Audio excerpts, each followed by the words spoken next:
அஸ்ஸலாமு அலைக்கும். வத்தக்குழம்பு டேஸ்டியாக எப்படி செய்யலாங்கிறத பற்றி இந்த வீடியோவில் பார்க்கலாம் வாங்க. ஒரு வானொலியில் தேவையான நல்லெண்ணெய் ஊற்றி கடுகு, வெந்தயம், கருவேப்பிலை, ஒரு கைப்பிடி அளவு சின்ன வெங்காயம் எல்லாத்தையும் நல்லா தாளிச்சிட்டு எடுத்துக்கலாம். அதுக்கப்புறம் இது நல்லா வதங்கினோன்னே 2 தக்காளி மிக்சியில் அடித்து இதிலையே ஆட் பண்ணிக்கலாம். அதுக்கப்புறம் நமக்கு தேவையான மசாலாவில் ஆட் பண்ணிக்கலாம். என்னென்ன மசாலானா மஞ்சத்தூள், மிளகுத்தூள், ஜீரகத்தூள், மல்லித்தூள்.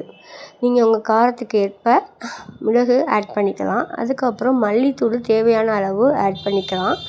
அப்புறம் நம்ம கரைச்சி வச்சுருக்க புளி கரைசலை அதில் ஆட் பண்ணிவிட்டு நல்லா ஒரு கொதி விட வெயிட் பண்ணணும். அது எண்ணெய் பிரிஞ்சு நல்லா வரும். அந்த டயத்தில் நம்மக்கு தேவையான மாங்காய் வத்தலும் கொத்தவரங்காய் வத்தலும் இதில் ஆட் பண்ணிக்கலாம்.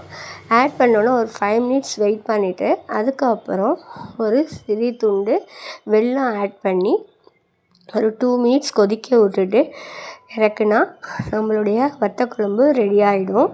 மறக்காமல் நம்ம ஃபாலோவர்ஸ் எல்லாம் இதை ரெடி பண்ணி பார்த்துட்டு எப்படி வந்துச்சுங்கிறத மறக்காமல் கமெண்ட் பண்ணுங்கள். Thank you very much.